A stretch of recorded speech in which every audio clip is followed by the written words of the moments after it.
dans cette vidéo, je vais faire le commentaire de ce dernier modèle, le GuliKit King Kong 3 Max. Un modèle que dont je connaissais l'ancienne version, enfin la version en dessous, et que j'aime beaucoup. Alors évidemment, la nouvelle version, elle est encore meilleure. Alors, on a une manette multiplateforme. Donc, je vais d'abord montrer ce qu'il y a dedans. On a le petit guide, il faut absolument le garder, il faut maîtriser l'anglais, mais on peut télécharger la version française. Il va vous expliquer en fait toute l'utilisation de l'appareil et surtout comment mettre des macros. On va avoir ce petit truc, pas grand intérêt. On va avoir la boîte contenant deux jeux de gâchettes ici, les gâchettes G1, G2, G3, G4. On va avoir également G1, G2 qu'on peut mettre en petites gâchettes et on va avoir des boutons différents pour remplacer ceux qui sont installés sur la manette selon le support avec lequel on joue. On va avoir ici une boîte. Alors, la boîte, c'est très bien, la boîte de rangement. Mais par contre, une fois qu'on a mis les gâchettes, ça rentre plus. Bon, ça, c'est pour enlever les petites touches sans problème. J'ai essayé, ça fonctionne bien. Et ça, c'est pour connecter sur le PC, sur un appareil qui prend une clé USB, de manière à avoir une très très faible latence. On a évidemment le câble qui est fourni aussi. Allez, voyons la bête. Parce que c'est ça qui nous intéresse. Donc j'aime bien moi, le design tout blanc comme ça.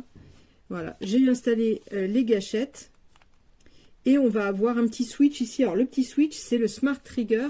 On va pouvoir passer d'une gâchette avec appui progressif à des gâchettes, alors c'est ici, à des gâchettes qui continuent sans arrêt de déclencher analogue. Voilà, on va avoir, donc ça, on peut les enlever assez facilement. Hein. Voilà, on les enlève, on les remet. Tac, ça c'est tout simple. On va avoir ici des boutons qui permettent de connecter sur différents appareils.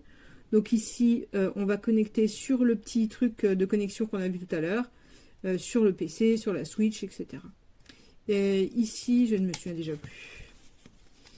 Voilà, j'ai rajouté les petits trucs qui étaient fournis en plus antidérapants.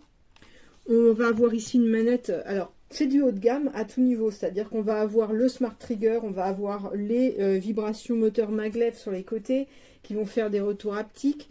C'est des trucs qui vont être beaucoup moins bruyants mais avec un effet assez fort parce qu'en fait ils sont sans contact.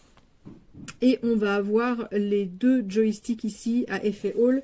Donc le effet Hall, c'est un système par aimantation, ce qui fait que il y a une réponse beaucoup plus précise.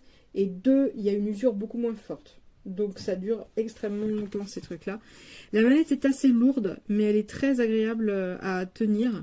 Bon, les gâchettes, s'il y a un défaut, les gâchettes sont un peu dures, donc elles conviennent parfaitement pour les jeux où il faut faire un appui progressif. Voilà, tout le reste, c'est très agréable. Est-ce qu'elle va s'allumer? Hop. C'est marrant qu'elle ne s'allume pas. Normalement, elle s'allume. Tac. Elle a des petits effets de lumière qu'on peut varier. Oh bah, j'ai plus de batterie. C'est un truc comme ça, j'ai plus de batterie. Normalement, on appuie sur les boutons et ça démarre. Hein. Bon, tant pis. Bref, en tout cas, c'est une excellente manette. Alors évidemment, ça ne remplacera pas en FPS l'utilisation clavier-souris qui va être beaucoup plus puissante et efficace. Par contre, sur des jeux de racing, c'est super sympa. Et le fait d'avoir l'avancée progressive sur les triggers, c'est vraiment super. Et tout est programmable. Évidemment, à ce niveau, on fait exactement ce qu'on veut de sa manette. On la personnalise exactement comme on l'entend. Moi, je sais que ce qui me gêne un peu, c'est qu'elle est un peu lourde. Mais autrement, non, c'est vraiment... Vraiment, c'est ça, tout le prix est justifié dans la qualité de l'appareil. Très grosse durée de vie annoncée en plus. Donc, c'est vraiment bien. Petit truc à noter, il y a une mise à jour à faire dessus directement au départ. Donc il suffit de la brancher, de faire quelques manipulations et ça lance l'installation. Voilà. Donc très très très bonne manette, très convaincante.